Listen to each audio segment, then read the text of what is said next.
Well, good evening. Welcome to the Sulk stream. Voice crack. I'm the Incredible Sulk. I hope you guys are having a good Tuesday, or it's a Wednesday. I don't care. I'm not here. I'm not a calendar. I'm not a clock. I don't give a shit what day it is, what time it is. That's how I roll. That's how I motherfucking roll. Welcome to the show.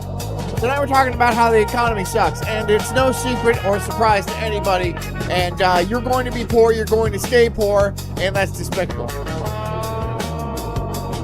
I have nothing further. I have nothing further to add to that. It's just shit sucks. You're going to be poor. Po! Po! I'm a few beers deep. Warning, everybody. It might get real weird. It might get a little saucy up in the Sulk stream tonight. What's new? It's gonna get weird. I might pop my shirt off, dude. I'm gonna cover myself in Vaseline. I'm gonna flick my nipples. You know, I might pierce something. If the donuts get good, I might pierce something. I don't want to predict anything, so I'm just gonna let the show roll as the way it rolls. You know how the Sulk stream goes. If I don't like it, I'm gonna change it, because I get bored and I have a very short attention span and a loose cannon temper and a history of violence and other notable things that I'm not going to dig into right now. So get comfy, get cozy, grab yourself a nice beverage, and tap to a beverage with the old Sulkster. If you're working, keep working. If you are driving, please drive home safely. Hit the like button. Hit the subscribe button if you want to help me out on ko-fi.com/sulkstream. I'd appreciate it. You can also donate to the Rumble Rants, because I need money. But I know we all do. I know we all need money. Anyways, I'm the Incredible Sulk. This is the Sulk stream. This is called Why the Free Market Isn't Correcting Himself. Itself. Enjoy. Arguably the greatest invention of the United States of America. Forget airplanes, the internet, or Red 40. The idea that Red 40 slaps. any person could graduate. It slaps autism right on it. Like, if I had to have like an autism cocktail, it'd be a Tylenol teeny with a hint of Red 40. A Red 40, what do they call it when you put what are the things they put on top of drinks? Garnish. From school, God, work maybe I don't need it. 40 hours per week, I'm and then already afford to own a retarded home, enough. raise children, and retire somewhere with palm trees is a dream life only No, you can't comment on the audio. Lucas, you cannot comment on anything. I would prefer if you kept your comments to yourself. I really, really would. afforded to the most fortunate people. But I can't, because I made Renee's the fucking moderator. And that, I can see my decisions were poorly made. Not just that one, but that is one of them, yes. History. And that American dream was built. Look, I made a lot of bad decisions. Renee's is among the lighter of the bad decisions. Built on the back of an economic philosophy called free market She says rude. capitalism. But that dream What? What, Renee's? What? is dying. Wages have gone Oh, flat you're an awesome moderator? Then ban Lucas right now. for half a century. Housing costs have doubled over the past decade. Who do you have loyalty to, Renee's? Who do you have loyalty to? Right now, this is the test. Who do you have royalty to?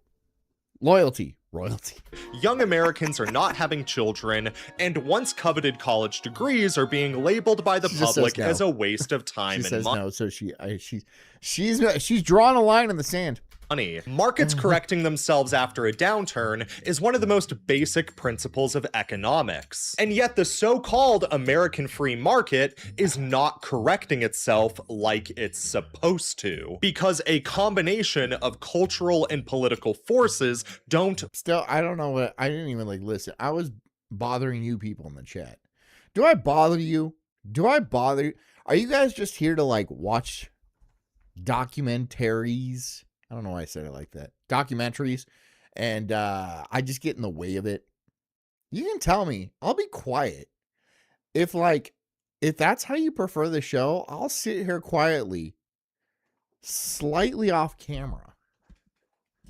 Slightly off camera. It's not even good. I need to be the other way. Here, I'll sit slightly off camera.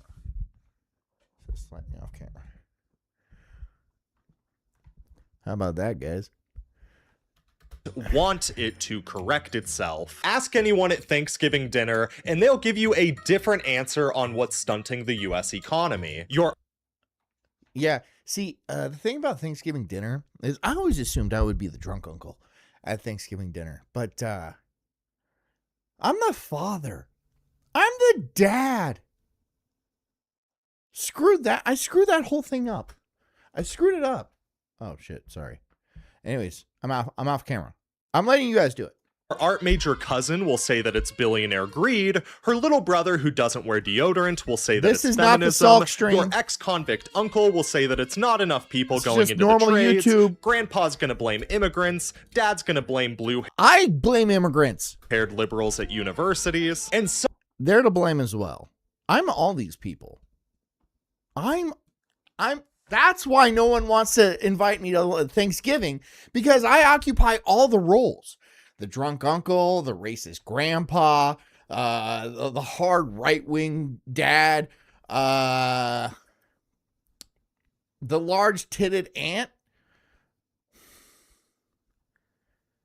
Well, there's always room. I can't be everybody. someone else will throw in evangelical dominion theology. I can't be the large-titted crazy aunt that has dream catchers and stuff hung up around. Just to keep things interesting. Africa right now. I'm the gay one. Thank you, Shimo. I was wondering. I'm missing one. I'm clearly the gay one. Wow. Now from Africa right now. Hamanda aka ata raka teda baka sanda ata ambo osa tata rite eke. This is at the White House. Hey, comment removed by a moderator for a 3 spot. I appreciate that. John ignores me unless I pay him. I think he has been told not to engage. No. But the problem with these arguments is that Just no. No. Just no.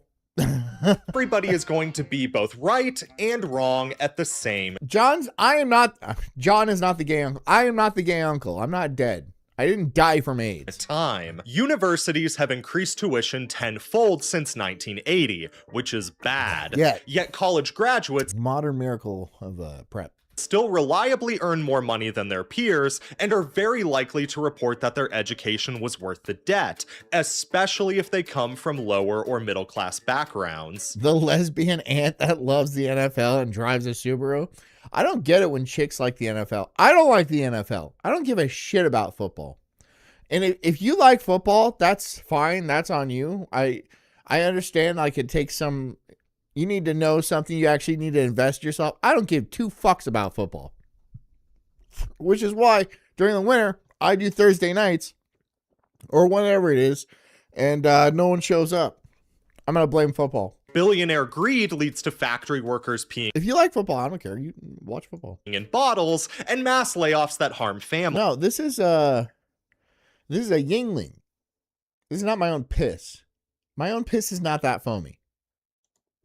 But their enterprises are also a necessary component of national security and keeping America's GDP afloat, which, whether we like it or not, is good for all of us. And that makes it incredibly hard to have an open and honest conversation about the forces actively sabotaging. FOMO's on. FOMO's on right now. Is she on Ray Ray's channel, or what channel is she on? Because we're going to go bother her. We're going to go bother, let's see. Ray is happy. Could be that channel.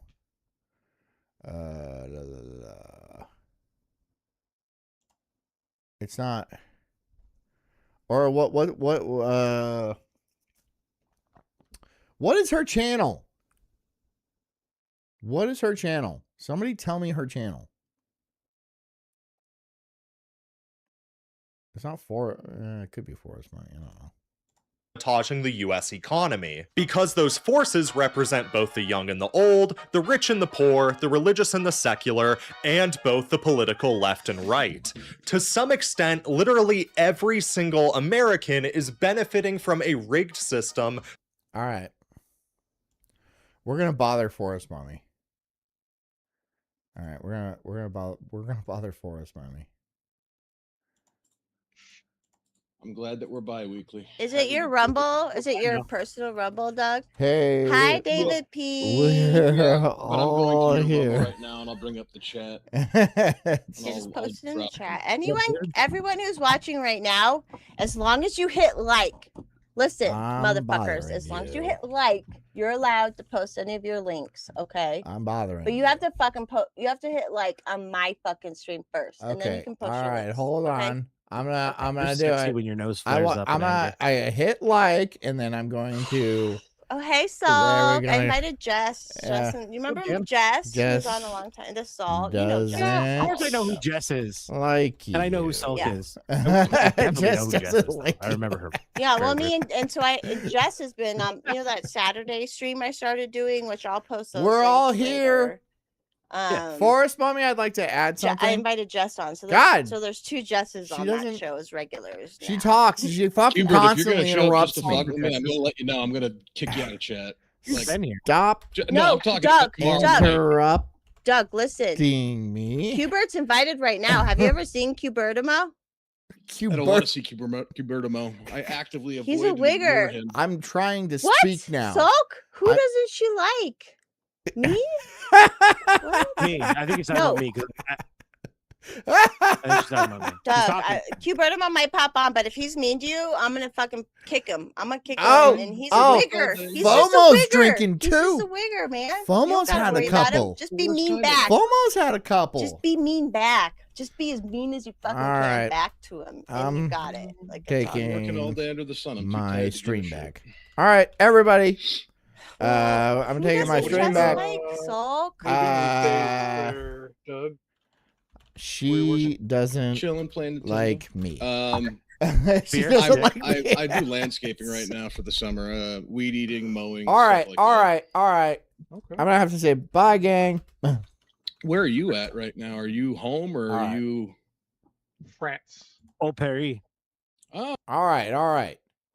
Back at it. That's harming somebody else. And they are unwilling to let that benefit go for the sake of the common good. Baby boomers are enjoying collecting rent off their I wonder what they were talking about. Something. I was just there to interrupt and stuff, but she did the interrupting. She's had a few. I get it. 13 duplexes, while those young families are unable to afford She a sounds a little hammered. She sounds like she's had a few. I wonder, she's gonna be like, Jess doesn't like me, but no, they like text each other and stuff. I'm gonna take my Jess's phone and then text that Jess. Death threats. property of their own. Neurodivergent college students She's gonna be like, I know this is John. are enjoying inclusive I know this is John because all the spelling errors. community dorm rooms and vegan buffets at the I'm gonna kill you. It's just a U. It is not even the word, it's the letter U.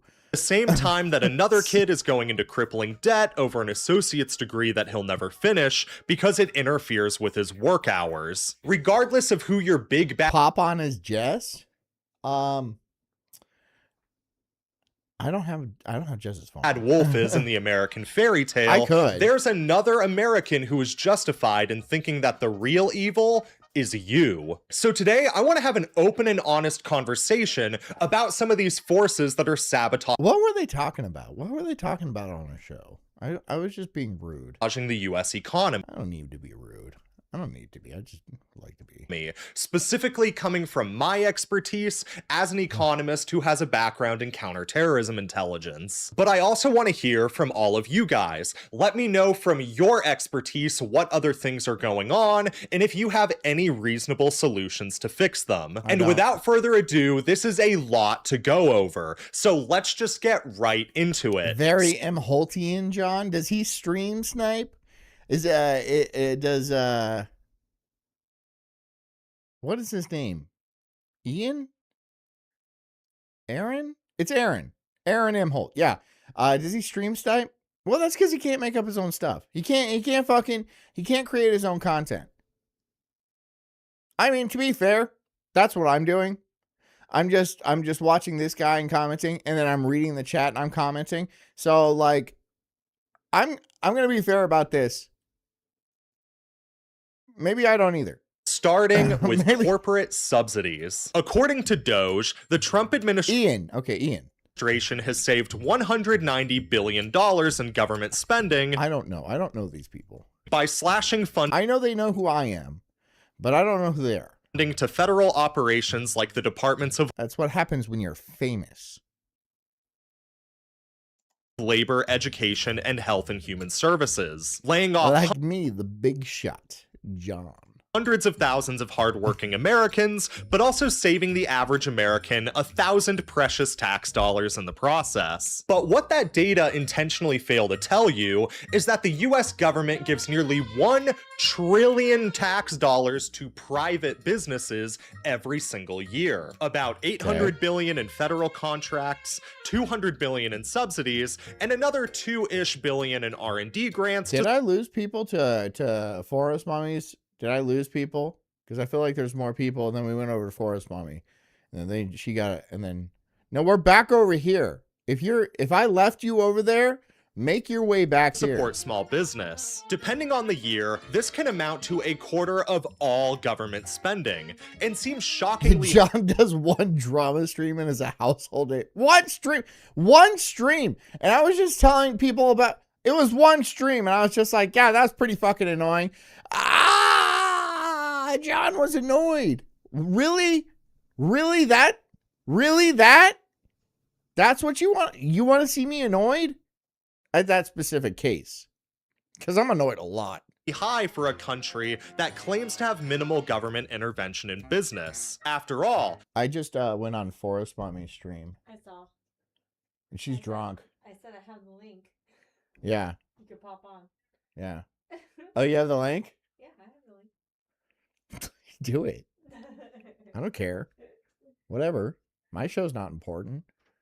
The people who watch this. No, I mean, you could hop in. I would hop in. Yeah, just be like, hey, that's what I was thinking, not me. You want me to? I'm busy. You want me to hop in on Forest Mommy's show? Just be like, hey. Should I? No, I don't know. I don't know the etiquette on that. Should I? Send it to me. If you guys think I should, I'll do it.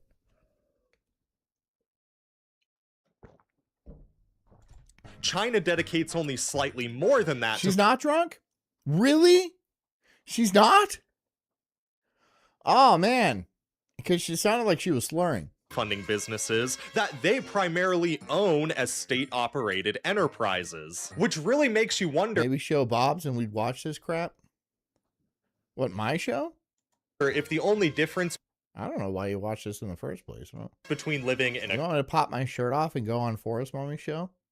Should I? Should I just fucking chat? Like I pop in and I'm fucking shirtless. I'm like, yo, what's up? What up? What up? She's like, oh, hi. Communist country versus a capitalist country. Should I dress up as Jess?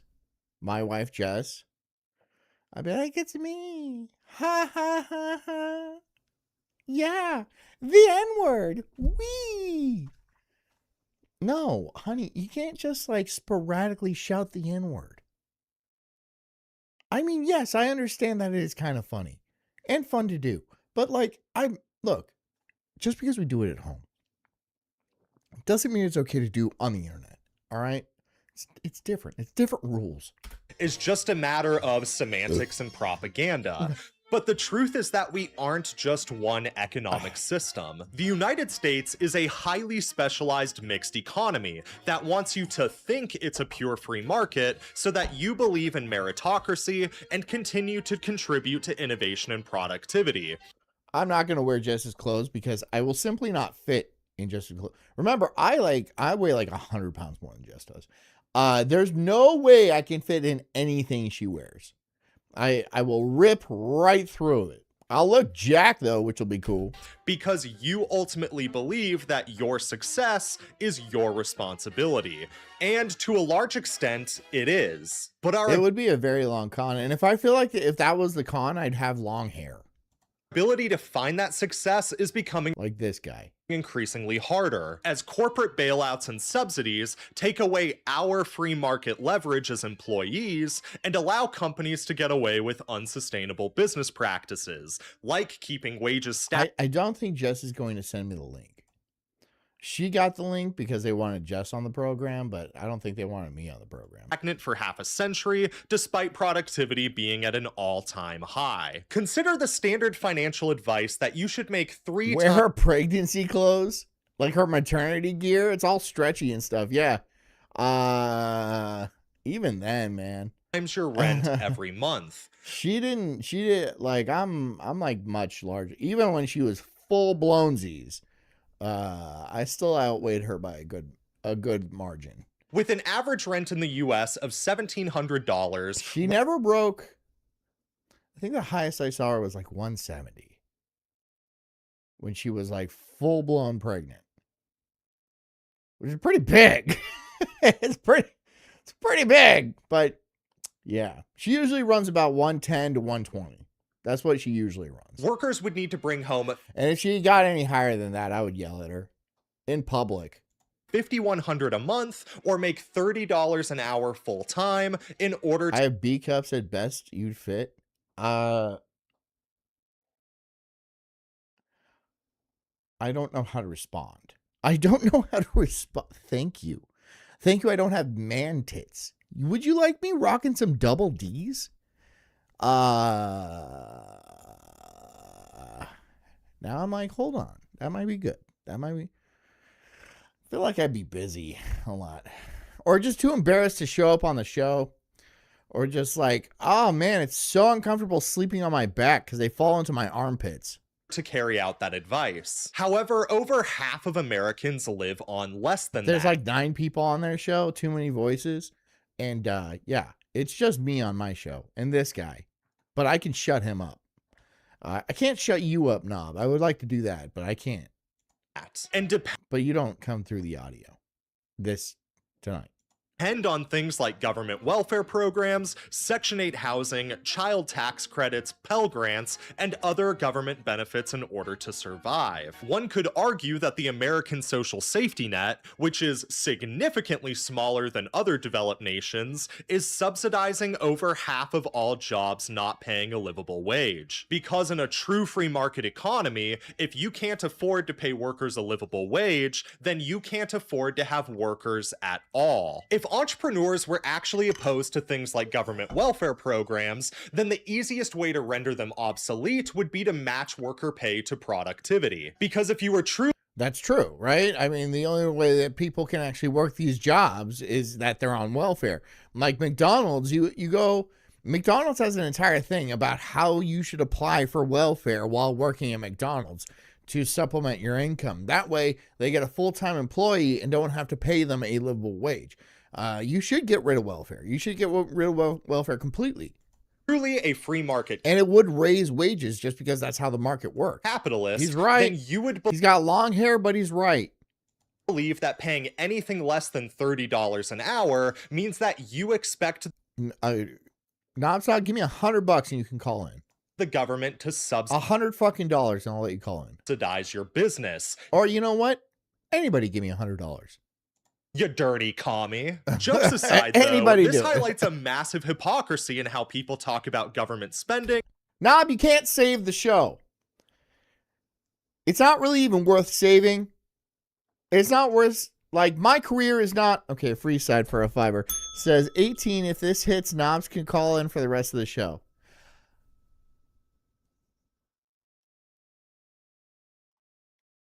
Okay. I'll take that bet.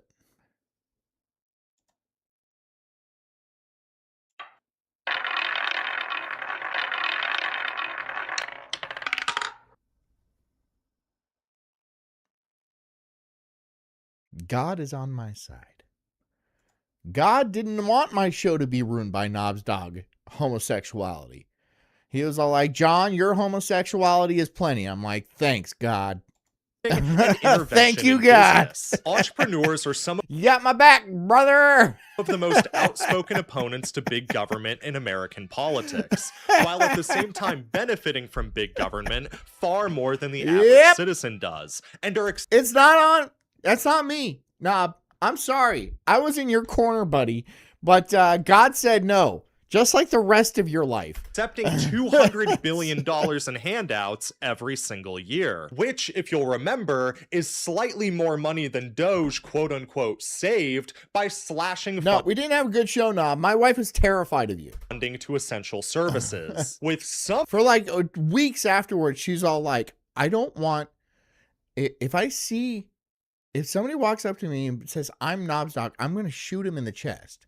I'm like, good. Good. entrepreneurs receiving far more money in government handouts than others. So what's going on here? Why do these CEOs go on social media to say that government handouts are bad and then immediately go lobby the government for more handouts? Well, that depends on who's saying it. Well, I mean, how are they going to buy? Like, Elon Musk is saying, like, he wants free side for another $5, same deal, Knobs pick a number. No, I'm not doing that again. I'm not doing that again. No, give me a fucking $100. I did it once, all right? I get to say if I get to do it again, all right? It's not the same deal because no. Let's say that you own a private business that develops medical equipment. Once you notice that the NIH is giving millions Absolutely not. I attempted fate once, okay? I don't want to do it again. of dollars to public universities to I'll roll your number, but you're not going to be on my show. Until one person gives me a fucking C note. You lost anyway. But I would not, yeah. develop medical equipment, then you realize that your largest business I'm not scared. competitors are, ironically, the federal government It's really more of I'm not interested. And hello, Jonathan. Not interested in that.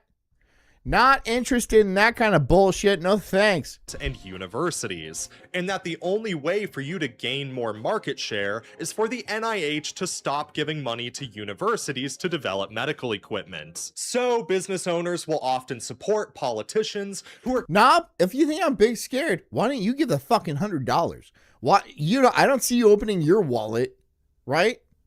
Is there moths flying out of it? Come on, man. I said $100. Somebody gives me $100 in a single dono. I will let you on the fucking show. campaigning to slash government funding on I ain't scared. things like the NIH, which I want money. Money has been like kind of rough on this show lately. Have you noticed the donate? I did 4 hours last night. I made $10. in 2025 just so happens to be the Republican Party. I simply said hello. Why the hate? I don't know what you're referring to. But I'm filled with hate. But if this My wife says it all the time. was simply a numbers problem or greed on behalf of corporations or the Republicans, then the American public would have gotten sick of this a Did you go back and listen to the show like a weirdo? What show? lot longer ago. What the show? truth is that people slightly lower If you're talking about my own show, no, I never listen to my show. I don't listen to this garbage. on the socioeconomic totem pole on both the left and the right have a vested interest in taking away the United States' status as a pure free market meritocracy, which brings us to cultural elitism. This is the belief that your practices are superior to others, and is something that we inherited from our ancestors across the pond. The Cultural English. elitism is typically a byproduct of generational wealth. Yeah, Knob. Pay me $100 and then you can hop on the show. Pay me $100. and conveys itself through having preferences that aren't accessible to You know you want to. Come on, dude. You know you want to. And I'll let you on the show. And I will be, I promise, I will be as mean as I possibly can to you. poor people. I'll fucking take us on YouTube so I can fucking put the slurs out there, dude. Like preferring expensive wine over beer, or preferring musical theater over country and rap. But this isn't always the case. Some people with new money will stubbornly try to hold on to their previous cultural identity and become elitist about blue-collar symbols, like, say, pickup trucks, to remind other people of where they came Like lottery people, or like oil tycoons, or lottery people. from. But I've already made a 40-minute video on that subject. Other forms I want to watch that one. of new money, especially in tech, will What reject am I doing watching this one? I want to watch that one. I want to watch your 40-minute. I want to watch that one. You didn't even tell me which one it is. The Rise of the Pavement Princess. Okay, yeah. She's rugged, she's powerful, and coming in at a whopping 720 horsepower, That's pretty beefy. she is parked in an office worker's And probably $130,000. driveway without a speck of dust on her. She is the Pavement Princess, an expensive luxury pickup truck that's owned and operated by someone who does not need or use the capabilities of such a truck. And she has become Okay. I don't have a truck. I have an SUV. Would I like a truck? Of course, but they're expensive for no reason. Like a Ford Raptors, those Ford Raptors like 120 grand. No. become an epidemic on suburban America. Comment gave $50. He says, "Here, John, have fake money so you can buy fake stuff and experience a fake sense of accomplishment. Also, the next 10 people to post a number get a spin." All right.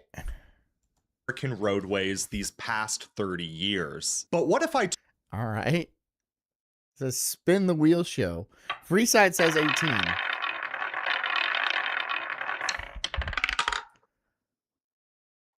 Nope. Knob says 17.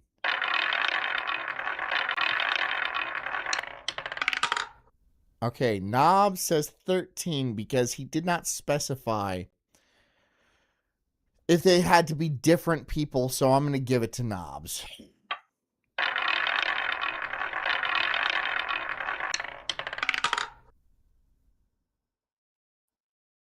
Okay, that's 11. Knobs Dog says 10.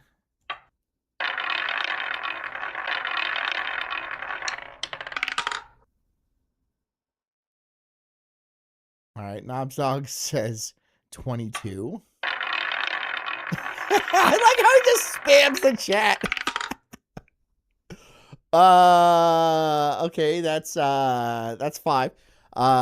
Number 6, Dan Snot says 31.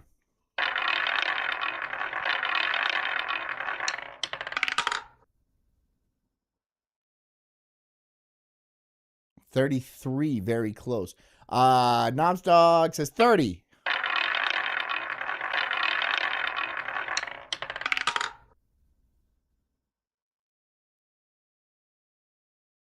Okay, 36. That's not wrong. Okay. Knobs Dog says 11.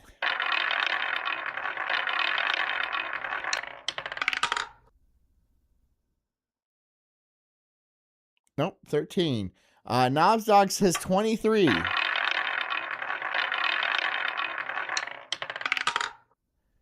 And ooh, very close. Very close. And the last one, Knobs Dog says 14.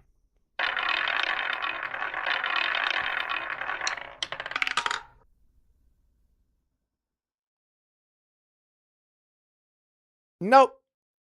Nope. told you that the rise of pickup truck owners Thank you for since the donation, 90s sir. was not I appreciate that. What are we at? $60 now? Okay. All right. not a result of our success, and It's not bad. certainly is not because not bad. people are flocking to blue-collar jobs, but is John, I said the next 10. Okay, you said, here, John, have fake money. You can buy fake stuff. And also the next 10 people to post a number get a spin.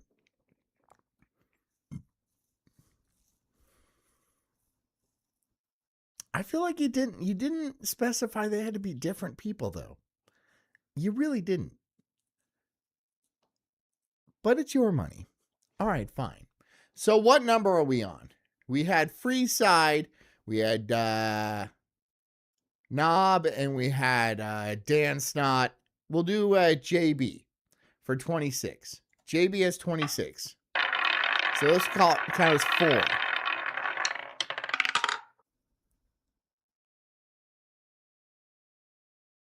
All right. And Renee's wants 15. It's 15 now. Let's see if we can get it again. So this is 6. This is 5. This is 6. 13. Peen Wienerson says 69. I'm going to count that. So this is 7. And there's not 69 on there, but he also didn't specify that the number had to be on the wheel. I like my technicalities, you see. Big B Trucker says 07. So this is number 8. You also didn't have to say that it had to be specifically for the wheel. God damn it! Hoisted on my own petard. I've been hoisted on my own petard. I deserve that, dude. I fucking deserve that. That because he just said 07, everybody. Like, but I was like, oh, that no.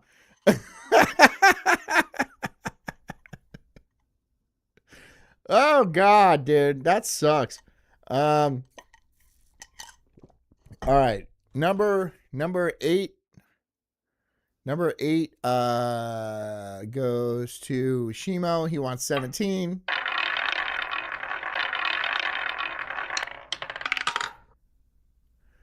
And 9 goes to not you, Knobs Dog. 9 goes to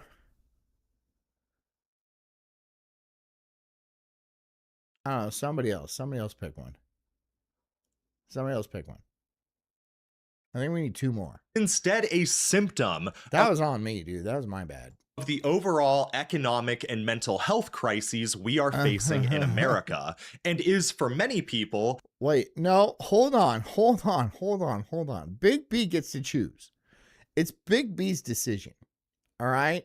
And I know he doesn't want that. He doesn't want to ruin my show like that. A coping And mechanism. I said $100. I said $100. I didn't agree. That one time I made a bet with Freeside that said if this hits, you call. That's fine. That's one time.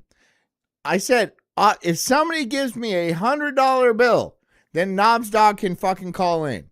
But nothing beyond that. For living in a country without social safety nets. Background says 21. Okay, fine. 21.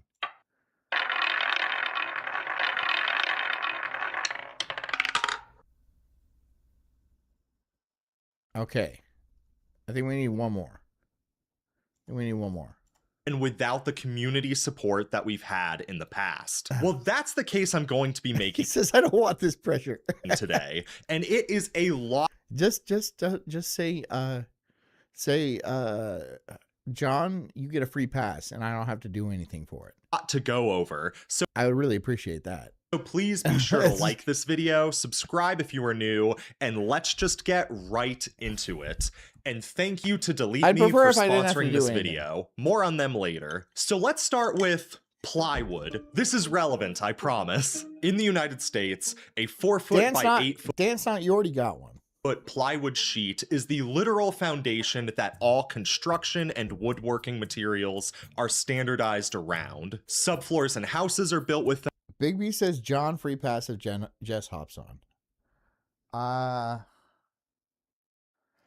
Okay, well, we have to tell her. She's like putting kids down right now, so maybe.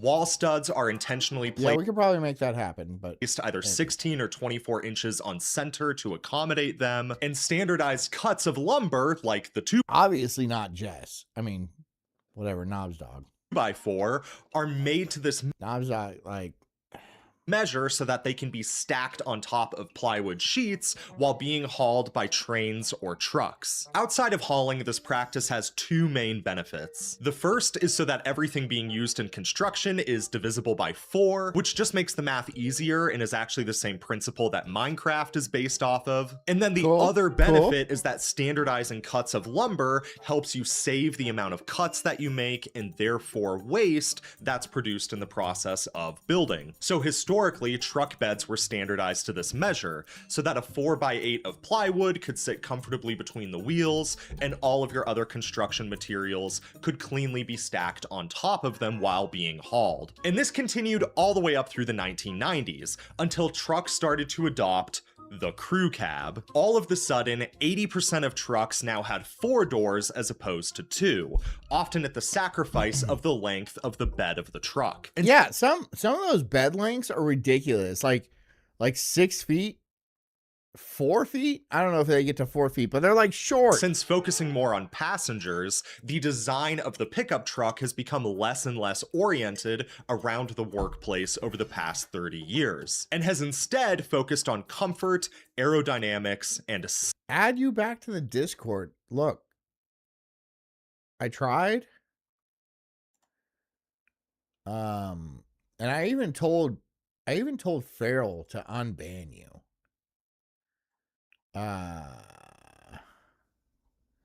But I don't know how.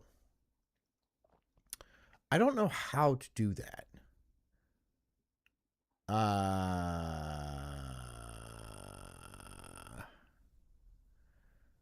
If somebody wants to walk me through it, I'll do it. size. But while truck beds have gotten smaller during that time, See, look how short that is. overall size of pickup trucks absolutely has not. The average pickup is now 30 inches longer, 4 inches wider, 7 inches taller, and 2,000 pounds heavier Oh my God. than a pickup truck was in 1990. And you don't haul anything, right? You don't haul anything. Now, with that size has also come You know what I want to get is those little Japanese trucks.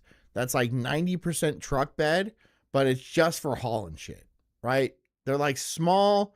They're like all-wheel drive. I think you would get them for like $5,000 or something like that. Some ridiculous. I wouldn't take it on the highway, but like if just for Home Depot trips and hauling shit around town, absolutely I would buy one of those. I have an SUV, and then I just need a little truck bed, right?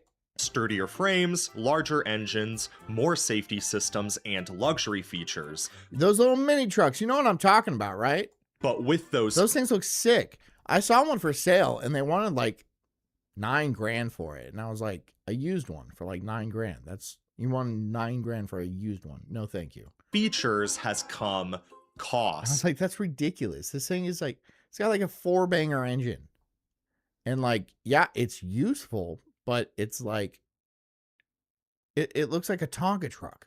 The average pickup truck now costs more than my entire college education, and at a much worse interest rate. In 1990, Yeah, that's what I'm talking about. Yeah, these things right here. This is what I want. I want one of these. I see them around town all the time. They look awesome. They look easy to maintain. Easy, like I could change the oil myself. Like I work on engines. I can work on engines. I've worked on engines a lot. I could do everything myself. I wouldn't have to take it in for nothing. And I don't work on a job site. I have like a house. I have an acre here, right? But I need to put in fences. I need to haul lumber and like logs sometimes. So this would be perfect. I don't need $100,000 fucking truck for that. I don't. the Ford F-150 had a suggested It's a 660cc 3-cylinder. Oh my God. But 660cc actually is not that bad. I mean, you put 660cc's in a motorcycle, that thing rips. retail price of It is a motorcycle, but $7,200. I don't need it to go faster than 20 miles an hour. The Home Depot is right around the corner. So, like, I really don't need it to go faster than that. Which would be about $27,000 in today's Average price in Canada for used is 10K Canadian. How much is, like, if you want a decent used car in the United States, you're probably paying, I don't know. It depends on what you decide is decent. $20,000. I mean, you can get rides for like 5K, but they're gonna blow up. They have like 300,000 miles and shit like that. You know. Money. However, the 2025 Ford F-150 median range models are now rolling out at $63,000 $859 a month. Adjusted For $859 a month for $63,000 actually doesn't sound that bad. for inflation, that is a 133% increase in cost, despite real wages having only gone up 15% in that same time. So someone in 1990 could have realistically bought nearly 2.5 Ford F-150s for the same percentage of their 10K every day for those Kai trucks, hard to find cheaper. Okay, so 9K was not that bad, but it was still used. I mean, 9K, so like, if he was offering like 7K or like 6, if he was offering 6K for that thing, I would have been like, okay, I'm interested. But it was a lot more expensive than I remember. income that somebody would be spending today. So why are people doing it? Why are more people than ever before? Yeah, see, 15K is too much though. I don't want to spend 15K on a used truck, right? Or buying pickup trucks, despite them being more expensive, having less utility, and being less easy to navigate as a result of their increase in size. Well, that's what I want to talk about today, because this goes a lot deeper than you might think. But first, I want to quickly address my own personal connection to pickup trucks, before y'all accuse me of being some lifelong soft hands liberal yuppie. I have been around and driven trucks my whole life. I learned how to drive on an old stick shift manual transmission Toyota Tacoma. My first car was a fucking Ford Ranger 4-banger with a manual transmission, and it was a piece of shit, and I beat the fuck out of it. And most of my relatives still drive pickups to this day. It was fun. I had a good time. My job in high school required driving I mean, at the time, I think it was like a very cheap car. truckloads of copper wiring up to Chico, California for scrap. In college, I installed flooring in new housing constructions. And in grad school, I spent my summers driving truckloads full of beer around the Lake Tahoe area for merchandising. And while I don't own a pickup truck anymore, I do still drive an SUV. What year was it? I think it was like a 2000. I think it was like a 2000. Because I am over 6 feet tall and I live in the mountains, so I kind of have to in order to survive. I do not care at all if somebody owns a pickup truck, even if they live in a city and are not a blue-collar worker. I do see these sometimes, right? I see them and I'm like, does a black person own that truck? What is it like? What's the deal with this truck? If you like, there's people with like legit trucks that like have like, they don't look like this. But I am a socio-economist. And so the rise of oversized, overpriced, and underutilized pickup trucks is a fascinating symptom of the broader economic issues that we're facing in this country, and is something that I really want to talk about. So generally speaking, this video is not about truck owners who actually need them. If you work construction... My Ford Ranger fell into a ravine. I forgot to put the parking brake. I was 16. I forgot to put the parking brake on, and it rolled like off a cliff into a ravine. And it was all right. It was fine. I got in, I drove it out of there. It was funny, but it was fine. It was fine. Or if you haul stuff as part of your day-to-day life, this video is not about you. Instead, this is going to be about the people who do not... I tried to stop it, and then at one point, like me and my buddy, we tried to stop it. At one point, I was like, let it go. Let it go. Let it go. We ain't stopping this shit. We're just gonna go down with it. Just fucking let it go. We're good. All right. We are more important than the truck. and it was fine. need to own a pickup truck, but who buy one anyway. You've all seen those guys and gals. So at its core, Girls with trucks, because they can do all the things boys can do. Like buy a truck and then never use it. the people I don't understand spending all this money for a truck bed and then never using it. Like throwing groceries in the back. Why? You know, why? I can fold the seats down in my car and like it handles most of the shit I need. Like almost everything.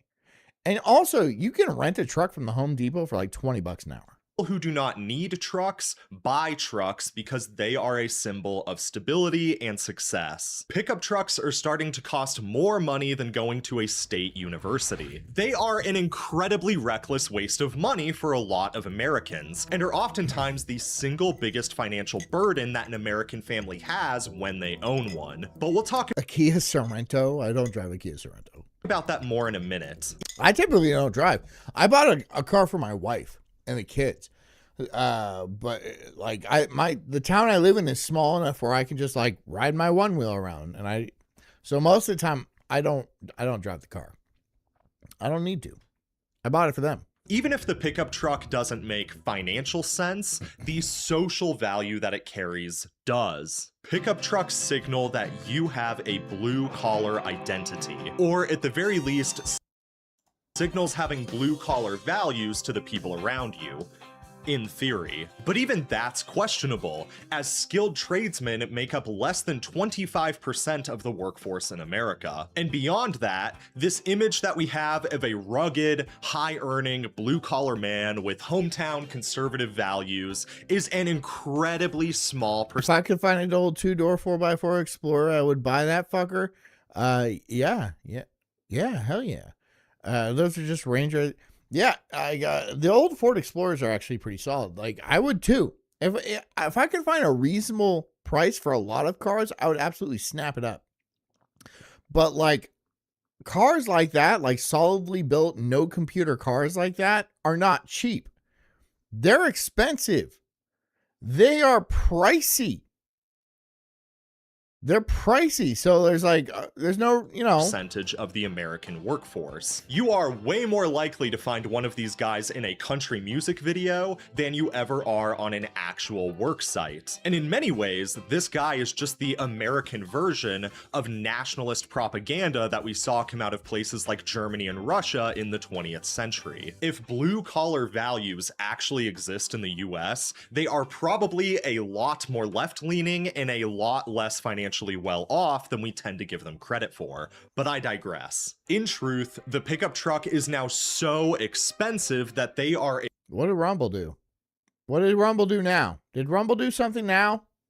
a luxury item more than anything else. They signal to people that you have the $60,000 to spend on your vehicle, and that you have the freedom to engage. Is it just me, or does $60K sound cheap for a truck?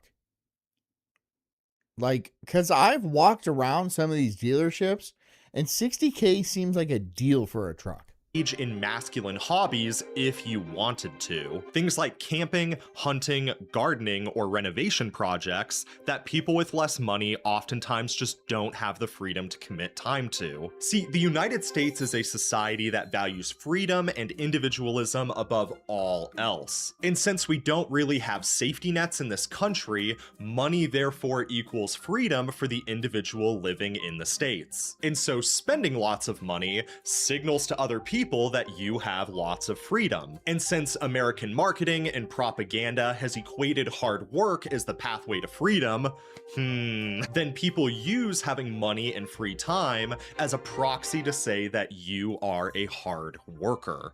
And there is nothing that carries more social clout in America than being a hard worker.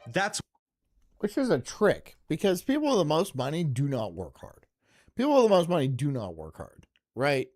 People with the least amount of money have to work every single fucking day. Every single and their backs are broken, and they have to like not retire at 40 because they have money, but like because they just cannot walk anymore, right? They become a burden on the state. Yeah, that whole system needs to go away. It's why we brag about being so tired and busy all the time. Whereas other cultures might look at someone being tired and busy and think, wow, they're too stupid and disorganized to have their life together to the point that they can relax. We here in America wear our busyness as a badge of honor. But just because people who drive pickup trucks are spending lots of money doesn't mean that they are actually successful. As an economist, the financing trends around vehicles in America is super concerning to me. The average monthly payment on a new pickup truck is now sitting at $715, and that's before gas. For 60 grand, you're paying $700 a month for a 60 grand loan. And maintenance, which is usually more expensive for these trucks. And the average monthly payment on a used car. Boomers have all the money and they don't work hard at all. They say they do. They say lift yourself up by your bootstraps and stuff. I've never met a boomer that said they weren't a hardworking genius. Every single last one of them said they're a hardworking genius. I'm like, that can't be true. And they're like, well, look at my house. Yeah, yes, you all have big houses. I understand that. But, like, it is impossible for you. Like, you're not working right now. You're doing this. You're saying, look at my house and shit like that. Come on, dude. Come on. That's how they live. That's their ethos, you know. They're like, I worked hard, pull myself up by my bootstraps and stuff like that. I worked a whole summer for a down payment on this house. Oh my God. They don't even understand how that's weird. Ours isn't that much better at $520. When you consider ours is like $792. It seems like an average car payment. Yeah. That the median full-time worker in America is bringing home about $4,000-ish a month, or $1,200 a month if they're working 30 hours or less. That means there are a lot of people spending a significant portion of their take-home pay on their vehicle. Well, I see this a lot in apartments where they like have a shitty apartment, but there's a really nice car. If that's what they want, then that's what they want. Oh, well, if they can pull it off. But most people are getting their fucking cars revoked or repossessed and shit like that. And that sucks. That sucks. Alone. So you might assume then that your Jetta is $290 a month. That's really. But you also have one for $700, and then you just have a second Jetta. Is your Jetta for your kid or something? Somebody driving an above average. Because if I was gonna buy one for my kid, they're way too young, but. I actually don't know how much I would spend, but because by the time they're that age, it might be like ridiculous. I might have to spend $5,000 a month to buy them a car. Costing vehicle makes an above average salary in America and can therefore afford to do so, right? No.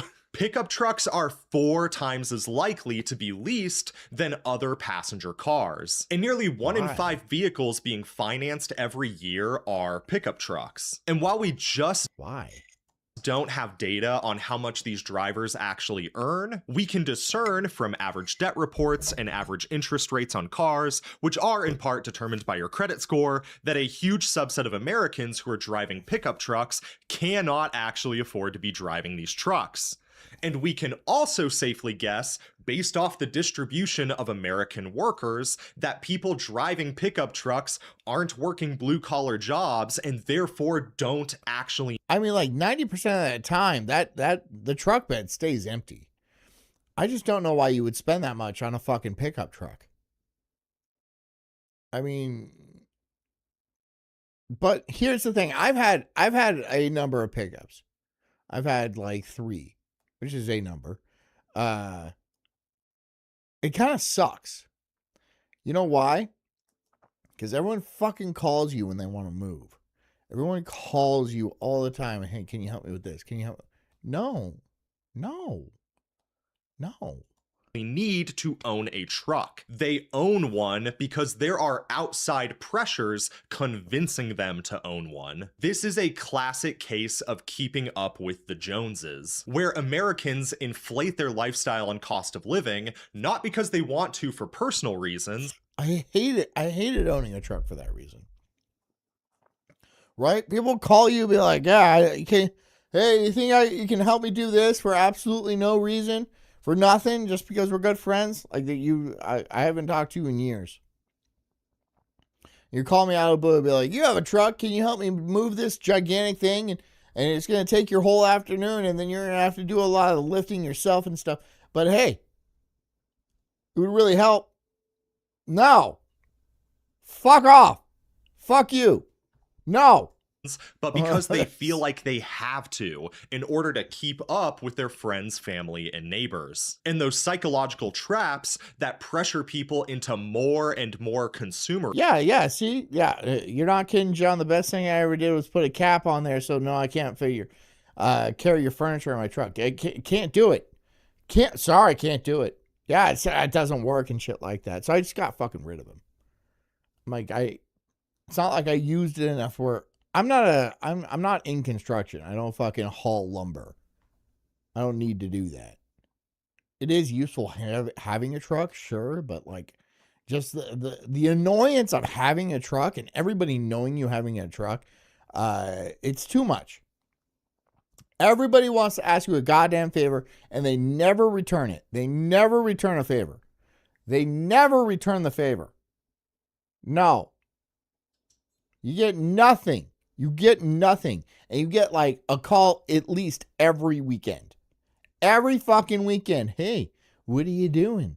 Oh, I wanted to enjoy my goddamn Saturday. Well, instead of that, you want to help me move this mattress? No! No!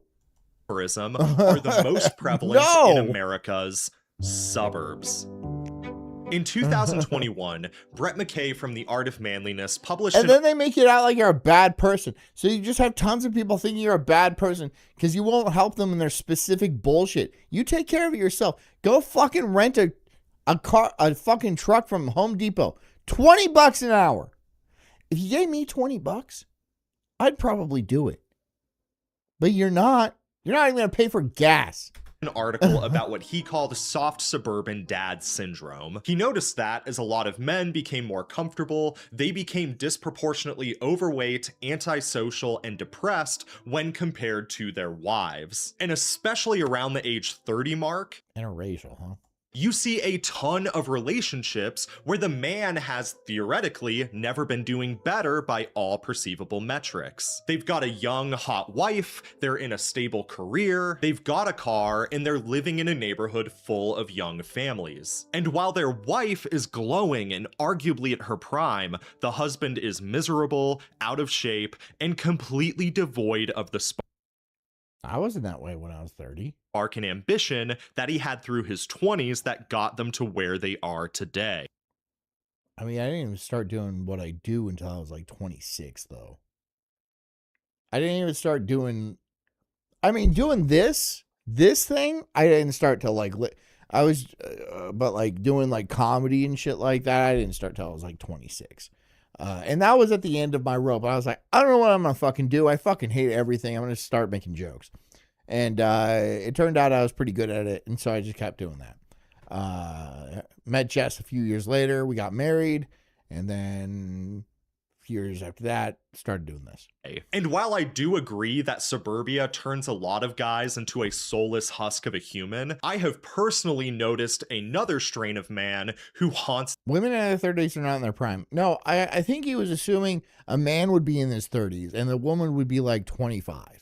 I think that's what he was assuming. The streets of the suburbs. And that's the guy who becomes super fucking insufferable. Giant truck, loud music, politically aggressive, weirdly into productivity podcasts despite being a functioning alcoholic, and I don't know who calls me functioning. Overall, just generally unpleasant to be around. It's funny. Yeah. I mean, that to a T. I don't drive a truck. I wouldn't call me functioning. And I don't really listen to productivity podcasts because I think they're bullshit. But I do one. And you guys should do better with your lives. I lived in Section 8 housing until I was 27 years old. How? How did you get Section 8 housing? How did you get that?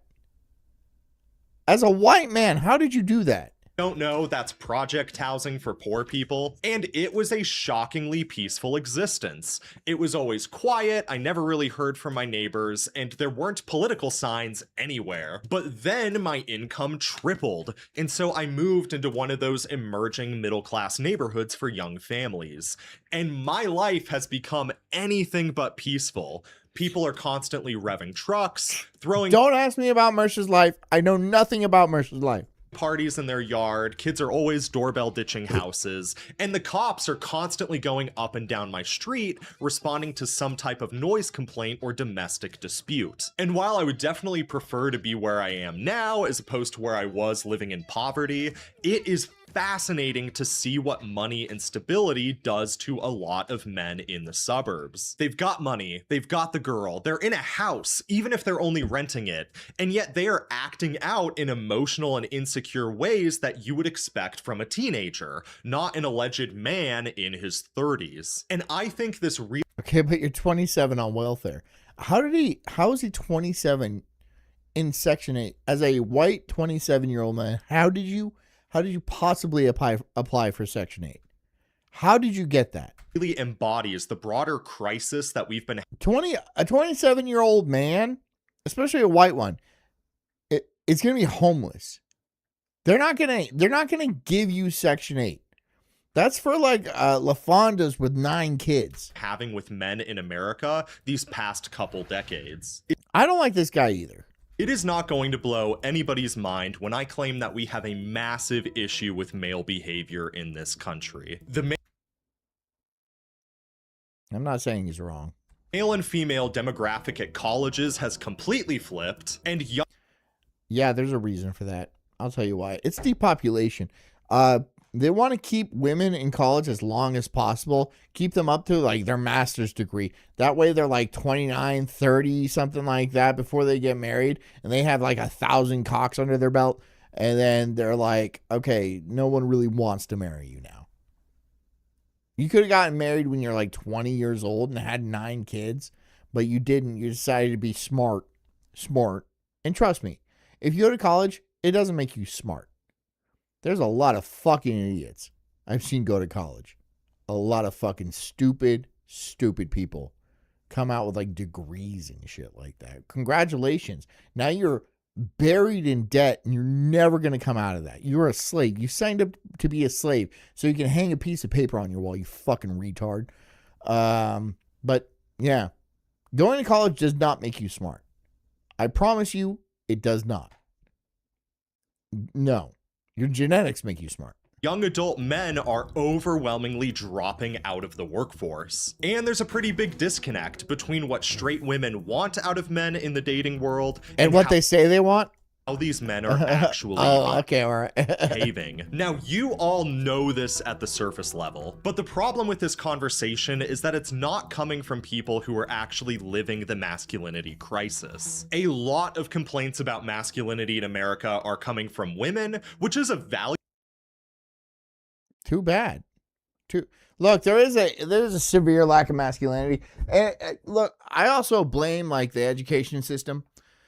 Because the education system, like, teaches you about the patriarchy and how men are evil, and they're all 90% women. They rape their students and shit like that. They hated me. And I hated them. And we agreed that we hated each other. And I was going to get out of there as soon as possible. And they're like, you're going to be retarded in collecting cans on the street. Well, you're fucking retarded because you're a goddamn teacher raping students here. I did fine.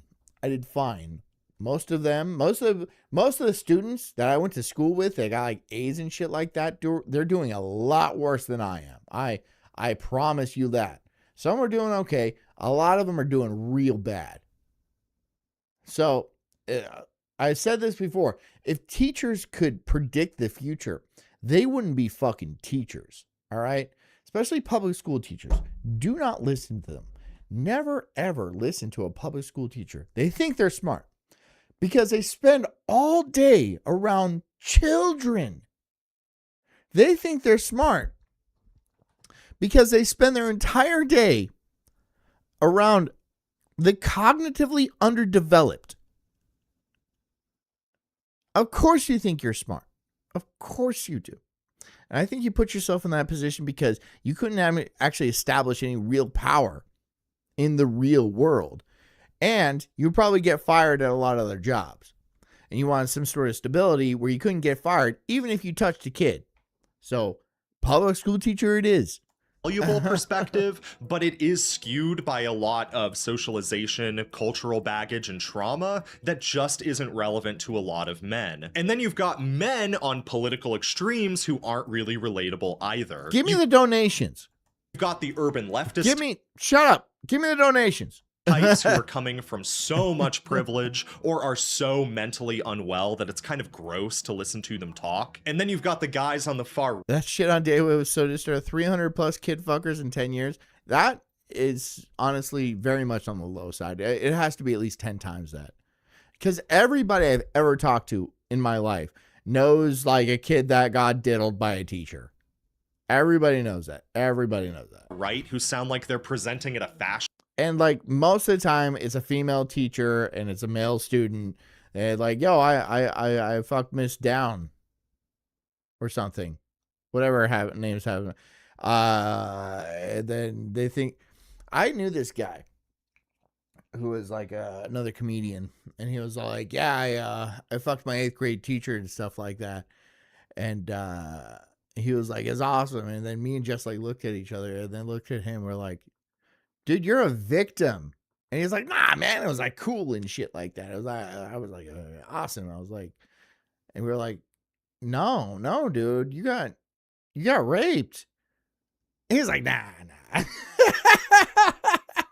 You got raped, bro. fascist rally anytime that they open their mouths. And so I am going to try and meet somewhere in the middle when I talk about this. I grew up in a mixed Give me the money. Yes, give me the money. working class family that Look, I like money. I like boobs. a lot of people would describe as having white trash That and like this is a business I am trying to run. So please don't. Please understand that. beliefs, lifestyles, and behaviors. Might not be like it makes better money than a lemonade stand. I worked blue-collar jobs for years before finally breaking into academia, and now I work from the ivory tower of a university as a job market economist. I understand both sides. Comment says I absolutely could have boned our 7th grade sub. Looking back, still would. Yeah, no, I mean, I get it, but like, it is still That's still statutory. I get it. Like, some of those subs are good looking. And some of them are gross. Dude, when the teachers are gross, it's like, you should arrest the kid too. But like, the worst part is like when they get knocked up and then like the teacher goes to jail and has a kid. And then when the victim turns 18, they hit him up for child support. So you turn 18 immediately and get hit for child support from the person who raped you. That sucks. That sucks. And they're like, yeah, well, that's how it is. Because I have lived both sides without getting particularly radicalized. And the Sulk business model is being gay on YouTube. Being gay on the internet, excuse me. No, if I was being gay on the internet, I would make a lot more money. If I was being gay on the internet, oh my God, bro. I'd be like cracking a raw egg in my ass and shit like that. I'd be like putting the tip on my wiener in a cup of yogurt. A lot of food-based stuff. I feel like that would catch a lot of... I'd be making a lot more is my point. All right? I'm not telling you everything I would do. That's for the subscribers. But I'd be making a lot more money than telling fucking jokes. And letting you guys call me gay. That's it, right? That's my joke. That's the fucking bit I have, is you guys calling me gay. Haha, here we are. John's gay. Here's $50. Okay, I'm gay. Yeah, all right. Yeah, sure. one direction or the other. It's not a bad business model. Really? It's not a bad business model. When you really think about it, he's all like, hey, can I give you $50 if I call you gay?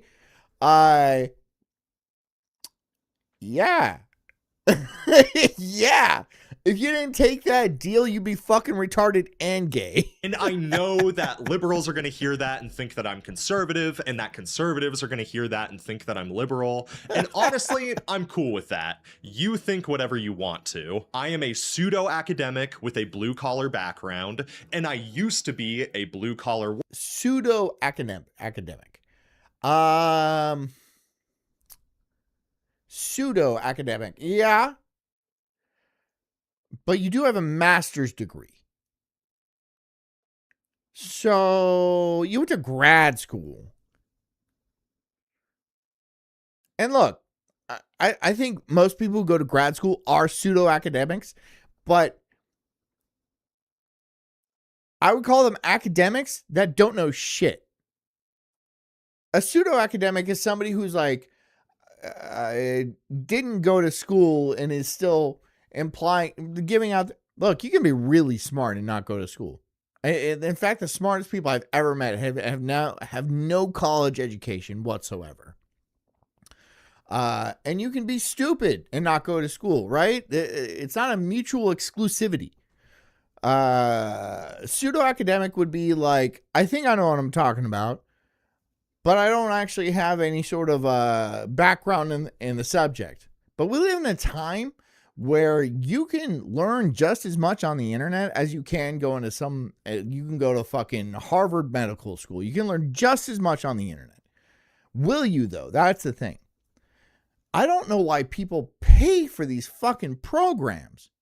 I mean, if you want to go for a doctorate or something like that, having Harvard Medical on your resume is actually pretty impressive, sure.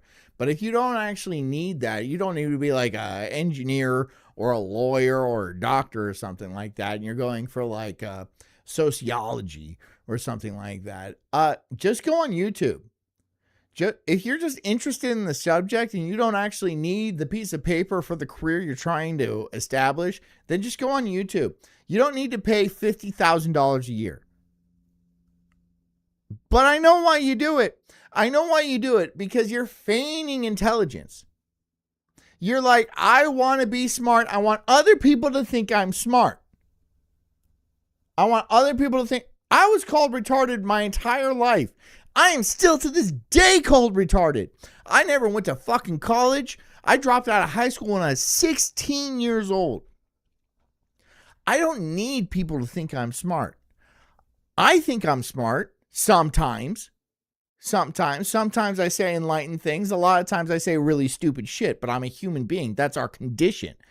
I don't need people to think anything about me, but there are a lot of low self-esteem fucking turds out there that spend $200,000 to go to Brown, right? And be like, oh, I have degrees. Oh, I'll never afford a house because I make poor financial decisions. Congratulations. Congratulations. I'm sure the man you marry will be absolutely pleased. You had 10,000 cocks and you have a $200,000 student debt loan on top of you. Oh, and the sophomore 30 as well. Yeah, not impressed. I'm not impressed. Worker who was going to college on the side for the humanities. John, I you are always retarded. been the weirdo in the room. You see what I'm saying? Right there. John, you're retarded. There we go. I do make money doing this. I do make money doing this. This is not the easiest thing to do. It's not the hardest thing to do. But I do make more money than most people do doing this. It's a pretty sweet gig. You do have to have a certain level of talent to actually do this, right? And it is a career I've been pursuing for years, honestly. It is something, yeah. Am I retarded? It can be argued, yeah. It can be argued that I am limited in certain mental capacities. Yes, I can absolutely see that. And people have mentioned this, and I've delved the depths of my own psyche to actually learn about my own limitations. Absolutely.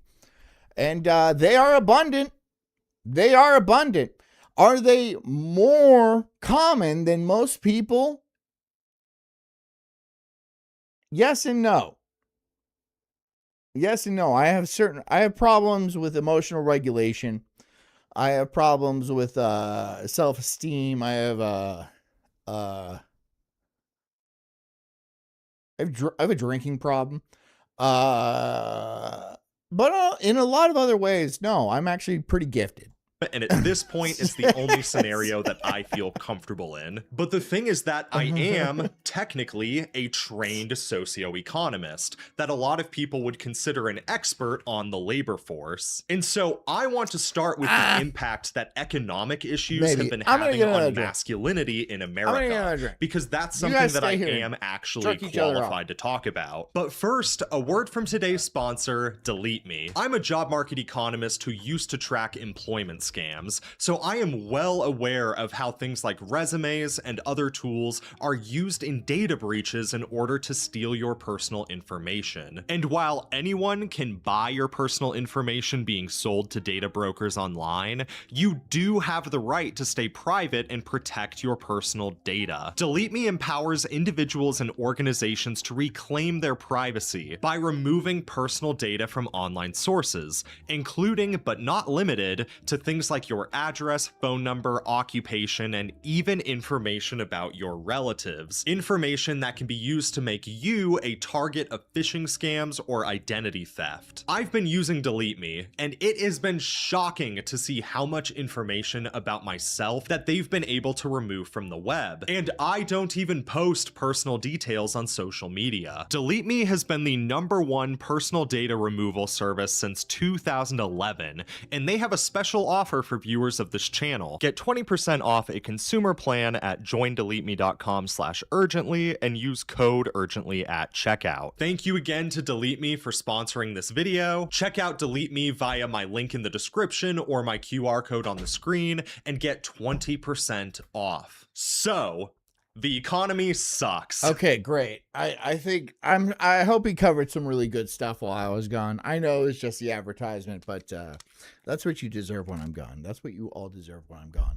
When I'm not here, you guys better believe that the show is going to get bad. So if you ever try to replace me, oh my God, I don't know what you're going to do with yourselves. I'm not going to make any suggestions, but it's going to involve a rope and the rafter of a barn. Not saying anything, not saying you should do anything, but you should, or maybe a high ledge. That's right. 7 years of college just to tell. No, I just got back. Yeah. Tell you that. But really, it fucking sucks to be a young adult. I had to make my own drink because my wife didn't come in and be like, "Can I get you anything?" Like a cocktail waitress at a casino. She's useless. In America, man or not, in the current economic landscape. But I think that men get hit especially hard. Comment says, not really talent. I wouldn't go that far. John is a falling upward anomaly. Let's see if I can even understand what that means. No. If we're talking about the Michael Douglas movie where it's falling down, I'm very much on that trajectory. Falling upward would means I'm succeeding despite my own efforts, like kind of like a Mr. Magoo of success. I don't know. I don't think so. Well, thank you. I'm going to say thank you. I don't fully comprehend what you mean, but thank you. Hard by economic turmoil because we're still socialized failing, yes, to be the ones bearing the burden of it. Oh, you said oh, yeah, okay, that makes a lot more sense. Failing upward. No, because no, actually that checks out. The show is growing. It is making more money. I mean, my life is good. I got a wife and a family, and I have my own house and shit like that. I have a car. I got property. I live in a nice little beach town. If this is failing, it ain't bad. There's nothing bad about it. There's certain things that, yeah, I had certain advantages that most people do not have, absolutely, but I didn't fuck it up. So it's not that bad. Look, I don't know why I'm trying to defend myself. That's what I'm doing. I'm defending myself from you people, from you degenerates, from you dogs. There's no reason. Despite being increasingly less able to actually do so. Ever since women were forced into the industrialized workforce during the world wars, and the global population exploded as a result of the baby boom, we have had a surplus, or this glut of workers, that companies value less and less every single year. Well, look, it's going to be less and less forever. I mean, like, eventually they're going to start replacing everybody with AI. And, well, no, they're already replacing people with AI. Although, that's an entire separate video because apparently it's not working out the way they anticipated. But it is going to work. And after that, they're going to start replacing the blue-collar people with robots and stuff. And then every year, less and less actually human laborers will be required. So this is just the way it's going to be. Technology is going to improve exponentially on a logarithmic curve. So, I wouldn't plan for a 50-year career. I wouldn't be like, I'm going to be a welder, and because you're always going to need a welder. You're always going to need a welder for the next 100 years. Nobody's going to replace that. They'll replace it. You might have a good career for a number of years. Not 50. Not 50. What you need to actually start investing in is human attention. It is the last currency that cannot be duplicated. Human attention is the only thing, is the only currency that will not be hacked like a crypto or debased like a fiat dollar or anything like that. Your attention, your eyes, you are the only thing that cannot be readily duplicated, right? That's what you need to start investing in. And look, what I have right now is small, but it is growing. It is reliably growing, and good. That's the tactic. That's the move. In my opinion, I could be wrong. I've been wrong a million times before. And if I'm wrong now, if I'm wrong again, guess what? I'm not going to beat myself up over it. I will. I'll beat myself up over it. But it's not going to surprise me. And while that has led to some fantastic improvements for women's rights and the public perception around what women are allowed to do, not a lot has changed in the public perception of what a man's role is. If you are a straight man... To fucking carry things. That's what my fucking role is, right? To carry things. To carry this and carry that. And pay for this and pay for that and shit like that. That's my role, right? Build this, kill that, fucking do things. Otherwise, if I'm not doing this or that, I can play video games. And she can cook and she can watch the children's and stuff like that. But my thing is I have to carry stuff. I have to drive. I have to pay. I have to build things. Yeah, I have to fix things. Admittedly, I'm not the best at it right now because I'm kind of preoccupied with my own work. But yeah, that's the thing. Yeah. That's what I do. And in a relationship, and especially if you are a dad, I don't have to strangle her. I don't have to, but I want to. Then you are expected to earn the majority of your family's income. I earn 100% of my family's income. 100%. And generally sacrifice your time and comfort for the sake of others. In the same way that women, statistically, do more. I will never let my wife have a job. Never in my life. I will never let Jessica have a job.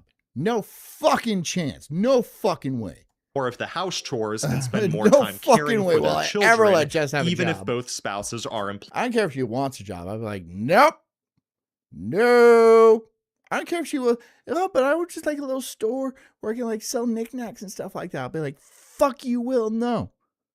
No, you're not getting a job. Employed full time. And while people will disagree with that idea publicly, most people are still internalizing these norms in private, with divorce rates, marital dissatisfaction, and arguments being significantly more common in marriages where the woman makes more money than the man does. And so socially, there is a ton of shame caught up in being a man in America. So you guys actually be surprised how much money this show makes me. It's not nothing. It's not nothing. If your wife or girlfriend out earns you, your masculinity gets belittled and you are seen as a burden to your Knobs Dog decides to okay. Hey John, what days of the week should I start streaming in this slot? The 8 to 10 slot? The fans have spoken and they need to see more of me. All of them. Just go. So I do Monday to Friday, 8 to 10. If you could stream during those times, that would probably be perfect. And don't miss a day. Friends and family who believe that you should be doing more, which is a pressure that donate to Knobs only. women are just not experiencing to the same degree. And then donate to Knobs only. And I am not even kidding you, Knobs. I would watch your show. I would watch your show once at least. I watched Dan Snott's show and I was like, this is unbearable, right? So I can only imagine how bad you would do. This is yeah, do it now. of allegedly female Do it, please. For the love of God, do it. Empowerment content online is then focused on shaming men whenever women have to experience. Since you're so good at everything and I'm so bad and gay all the time, please do it and tell me how good you are at this. Financial or discomfort burdens on a man's behalf. And while I know that that is not true feminism in the sense of gender equality, guys still see those videos and they hear those comments from their friends and family. And that puts an intense pressure on us to bear the full burden of financially supporting and enduring discomfort for the women in our lives, while at the same time receiving less gratitude from society, less money. Yeah, women don't shut the fuck up. Money from our jobs, and less social and sexual validation than. See, don't have your wife work. If you can manage it. Somebody said their wife works like 5 hours a week for fun. Don't let her do that. Don't let her do that. Trust me, she'll bitch and moan and be like, well, you won't even let me have my own job and stuff like that. She will. She'll complain, but she'll love it. She'll love it. She'll love it. Women don't know what they want. Do not let her work. Do not let her have a job. Do not let her have any sort of responsibilities outside of the house. No, don't do that. I would never let Jess do that. I would never, ever let Jess do that. Men would have had in the past because they had the finances to support a long-term relationship. Or to put it in more controversial terms, a lot of guys feel as though they have. I agree. They should shut the fuck up, but they don't. And they look, a lot of times they just can't. Right? They have hormonal issues and shit like that. And I got a fucked up brain too. Right? There's a bunch of shit wrong with me. I got like I had a bad childhood. And like I have a bunch of like unaddressed like mental issues that I have to deal with and shit like that. But like they just can't. They don't have the ability, and it'll piss you off. They'll do this thing where they'll like they'll be mad, but we'll have no reason to be mad, and then we'll try to make you mad, so you're mad at them. So they can be mad at you. That is the logic that they will pursue. It is absolute madness. You'll be having a good. And they'll come in like, you're so mad at me. I'm like, I'm just sitting here. I'm not doing anything. You're mad at me because you're a psychopath and you hate me. And I'm like, I said nothing. I said absolutely nothing. Yeah. Well, it's because your brother killed himself and shit like that. It's your fault, and so that's why you're fucking crazy and shit. And then you're like, wow, that seems unnecessary. And they'll just keep going down that fucking road until it like riles you up and you're like, what the fuck is wrong with you? See, I have been vindicated. Now I get to be as angry as I please. It is absolute psychosis. It's absolute psychosis. It is the wildest shit I've ever seen anybody pull off. They're like, I am mad. I'm going to treat my husband poorly because I'm mad. But since I have no real reason to treat my husband poorly, I'm going to make him mad at me so I can be mad at him. It is wild. Have far less male privilege in exchange for having these same historic male burdens. That observation, whether it's true or not, is a driving force behind things like incels, the red pill movement, and men who feel as though they can't actually win in society and just drop out of it altogether. And I think that the rise of non-blue collar men driving big impractical trucks is a... Nav says, we did the one income thing until the fourth kid went to school. She's so good at what she does. She totally skyrocketed in her company. Well, you're a fucking cuck, dude. Whatever. What do you want me to say? You're a cuck. You let your wife go to work. You're a fucking cuck. Another massive side effect of that. Yeah, thought we forgot about pickup trucks. Sorry, that's what I think. That's what I believe. And you get extra money, but your wife comes home and she's like, look at all this money and shit like that. And you're just a cock. For a minute there, huh? Much like the Dodge Ram, sitting in the driveway of a suburban duplex owned by a data analyst, the Dan Snot says, Pessy, the best co-host of Daywave next to Frozen and JJ and Buff Baby. American man has been divorced of any practical use he may have had. And Liz. And Liz and Scaramouche.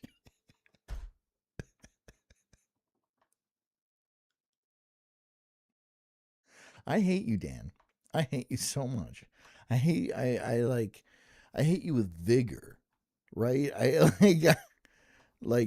hate you so much it raises my heart rate. My metabolic state rises because of my hatred for you. All right? Like hating you is a nice 20-minute walk for most people. That's how many calories it burns hating you. Is a result of his biological potential. Why am I talking like Hi, Farrell, how you doing? Norman Osborn? Anyway, for a lot of guys, removing spiders from the bathroom is probably the most manly thing they do on a regular basis. And while plenty of I put spiders in the bathroom. Guys will go into the comments and say, I don't need to do manly things in order to be happy. Your biology, your psychology, and quite frankly, your penis say otherwise. This is my penis doesn't talk. Isn't some red pill just slumps over. It shrugs. It slumps over and shrugs. Until I see something and it's all like, wait, what's that? What's that over there? Hey. Yo, look at that. Yo. Look. Look at that. Thing or some far-right hot take, it's acknowledging shut up, penis. That in broader discourse. I'm trying to focus. I'm trying to play the piano right now. But like, hey, you see that? See that over there? Boobs. Shut up, penis. God! Of course, male hormones in biology often gets ignored, and that testosterone levels in men have absolutely tanked compared to people the same age of generations past. Everything from desk jobs to— That's why I give Jess testosterone injections with my penis. Plastics to a poor diet have been doing this to us. And ironically, as the world has become safer and theoretically healthier, we have become sicker as individual people as a result. I even go to the gym and eat whole foods cooked at home most of the time. Here's the thing. Eating home cooked foods is huge. Like going out to eat, Like, yeah, you spend the money. That's a thing, but like, it is nowhere near as healthy as you would want it to be. It is covered with oil and greases. The calories are way higher. Like, eating home cooked food is a million times better. Right? It's just healthier for you all around. It's better for your digestion. It's lower calorie. It's cheaper. It's just better all the way around. But I'm still kind of out of shape and lethargic living my day-to-day life. The sitting. Comment for a $5 says, Farrell, John has been doing a hubris stream tonight. Now Knobs and Dan are going to start streaming in his slots. Also, Big B stuck the wheel and hasn't / won't pick. Also, pick a number. Well, he said Jess has to come, but Jess is sleeping, I'm sure. Financial stress, the social expectation, or just lazy. I'll scream at her later. To eat donuts at work meetings, and the overall environment that we live in is. It's all mid eating out, right? Like, I don't mind going out once in a while. I really don't. But like, if it was every night, I'd be like, I'm sick of this shit. Just fucking feed me regular food. I'm not going to go to fucking Chipotle every day and have an $18 burrito. No, just fucking we went to Culver's today. And we haven't been to Culver's in a couple months. And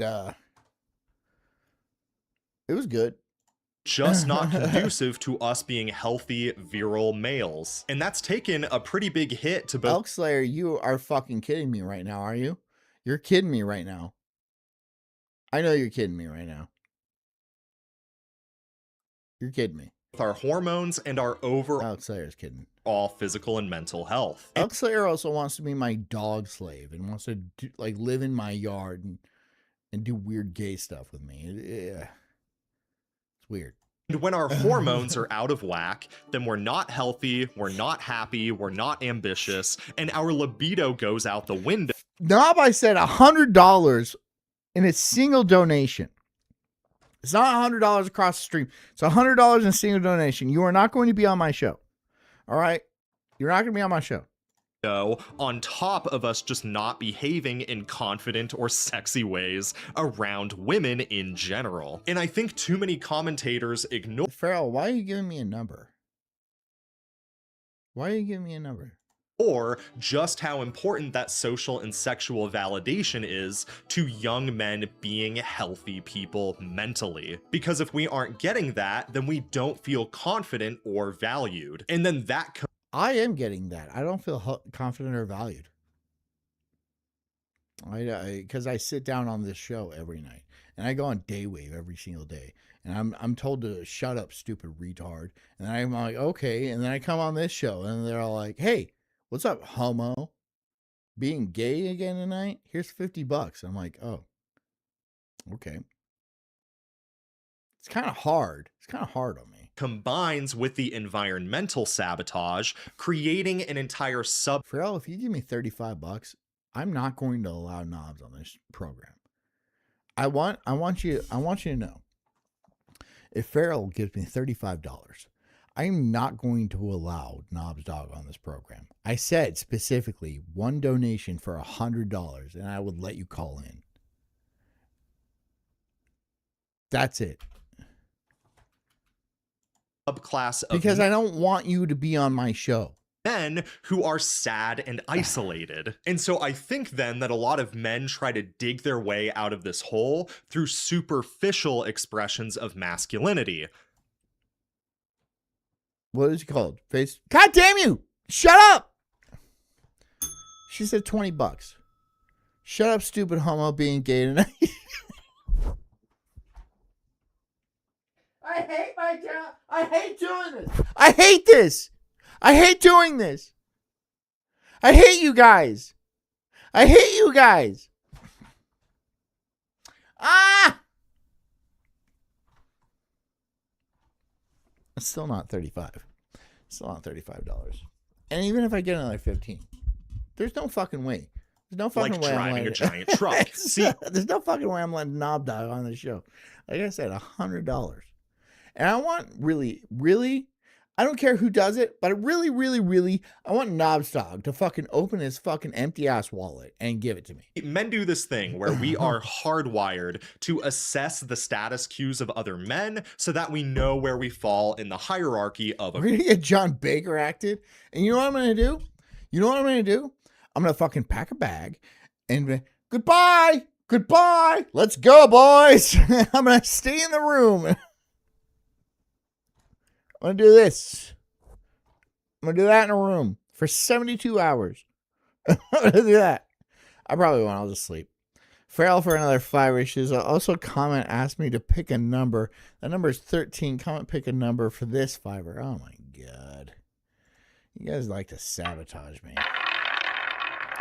That's all you guys like to do. No one wants to play Battleship or nothing. You know, like sabotage me. 31. And I'm not dyslexic, so that's not a winner. group. There is a lot of nuance to this, but generally speaking, Jess, you're supposed to comment on the show. You're supposed to, because fucking Big B won, and he was all like, I'll let it slide as long as Jess, the actual pretty slash funny porter, shows up on the show. And then I had a little internal conflict, and I was like, fine. But you didn't. You're just having a good time putting the kids to sleep. I haven't seen you. Have anything to say to defend yourself? No, I bet you don't. I'm surprised Jess doesn't like pepper spray me more. when a man does not feel like he has enough status for... How much would you give me if I let Jess pepper spray me on stream? $500? I let Jess pepper spray me on stream. For whatever reasons, he will try to artificially boost his status by... Like, really give me a good shot. Like, fucking... right, a bear mace right in the face. Posturing. So like shaking your hand way too hard, belittling people, wearing trendy clothes as opposed to having your own style, buying expensive cars, living outside their means, etc., etc., etc. Or even doing what I like to call anti-posture. I'll give you $100 one shot. You get couch to Jess says $1,500 for her to pepper spray me. Farrell says she'd give $100, but yeah, if Jess, she said Jess says $1,500 to fucking pepper spray. I think that's a little steep. I'd say $1,000. I was gonna do it for $5, but like, we meet in the middle and say $1,000 for her to pepper spray me. I don't think it's gonna happen, but maybe one day. I don't know. Where we do the opposite of a traditional flex in order to boost 500 she has to spray you every day for a week. No, that's fucking stupid. our status by appearing as though we don't. I'm not even gonna do it for 500 now. Now that Jess is like $1,500, which is a wild number. Like I've never made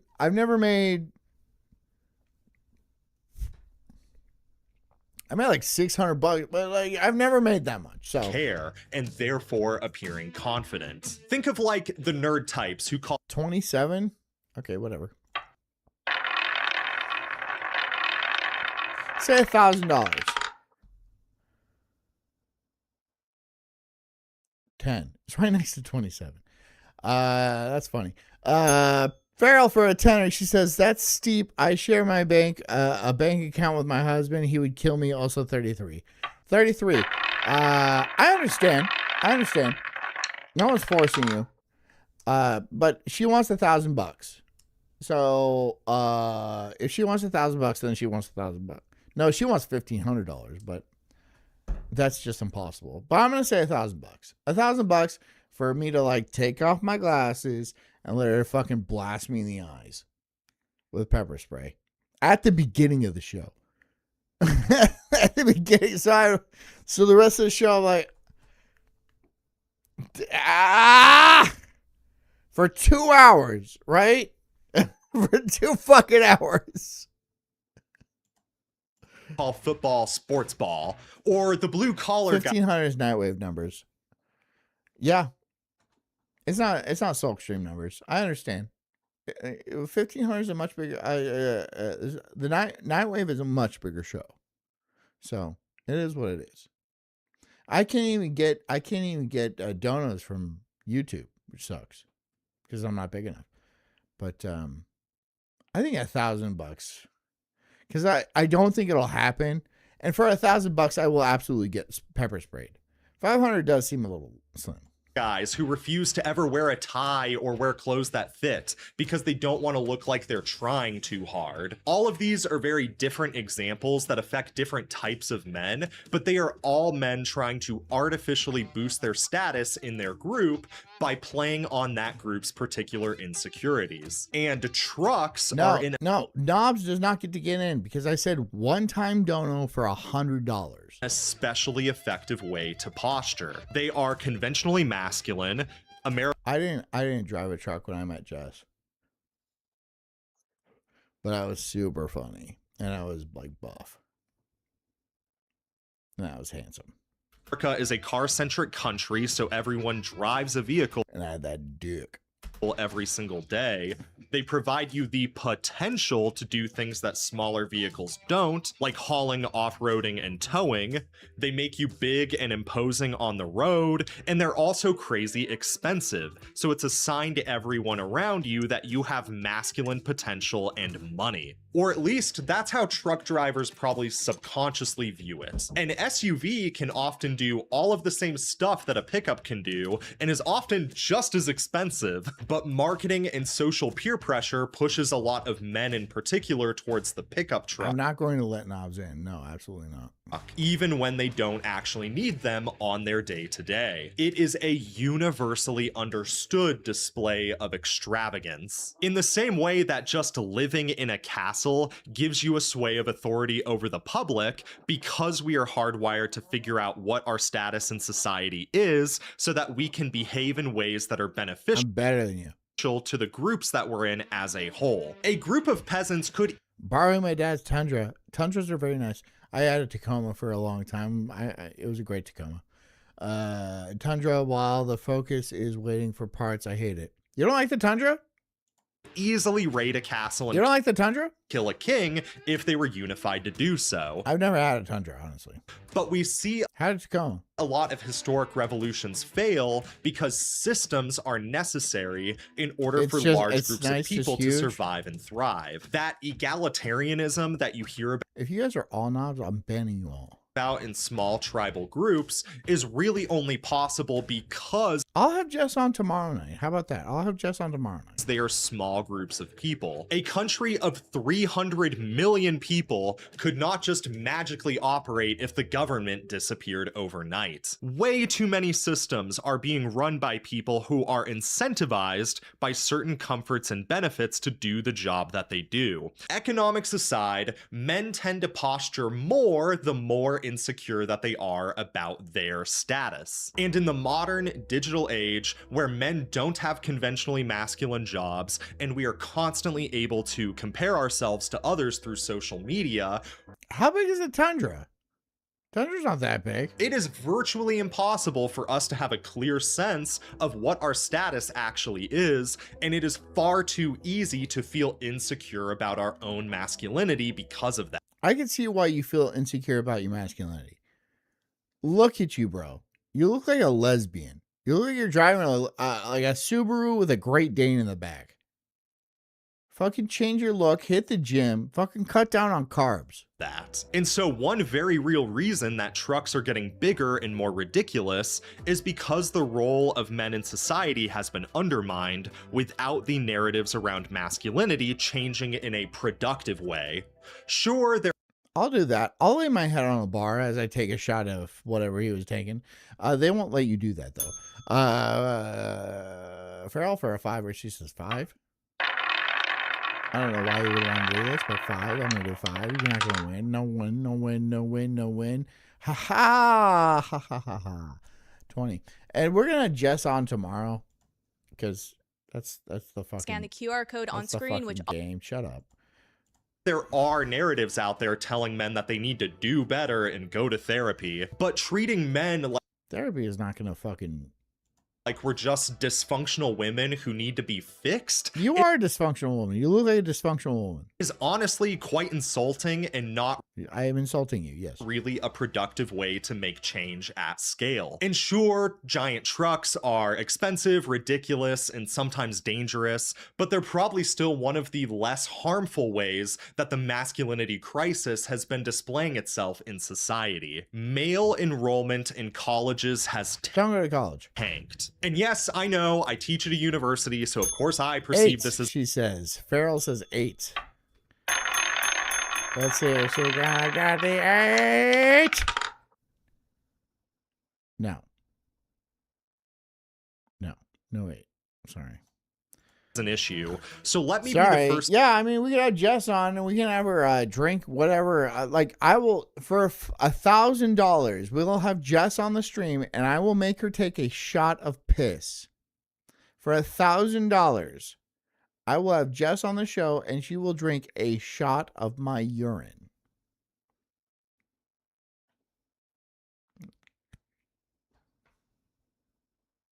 To say that we pushed way too many people into four-year universities in the Jess, do you disagree? Do you not want to take a shot of piss for $1,000? 2000s and the 2010s. It wasn't She says no. I disagree though. necessary, and it created an oversurplus I'm not lying. of overqualified workers who could just not be paid the Shot amount of of money piss. that they thought they deserved based She will drink my piss. She will drink my urine on stream for $1,000. off their degree. I admit that. But I am a professor second, and I am It's $1,000, honey. It's $1,000. Come on, you're not gonna take one for the team.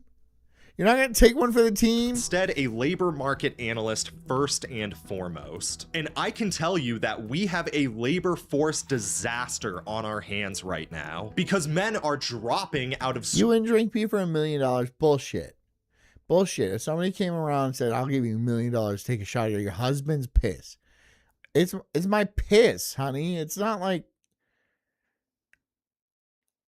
honey. It's $1,000. Farrell says no one wants to see that couch. Pick a number. For a shot of my piss. No.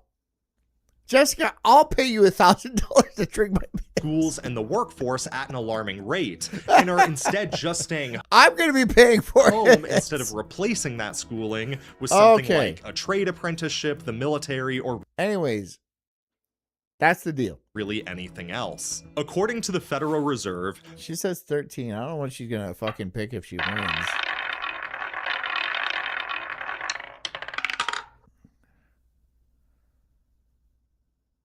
Nope.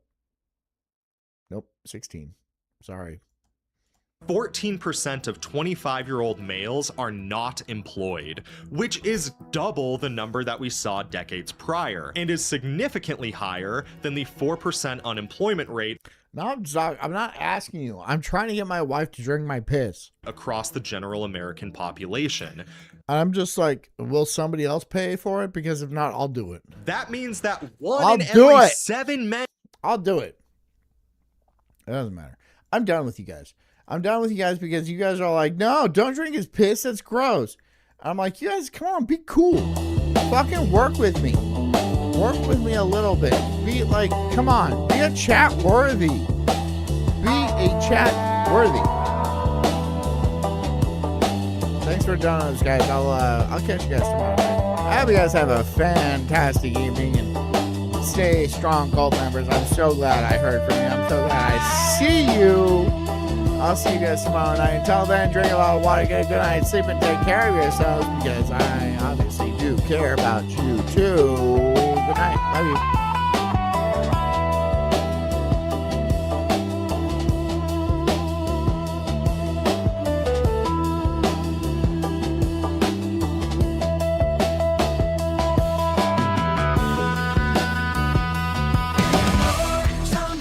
I'm an incredible soul, unhinged and enraged like a bulldog's fierce growl.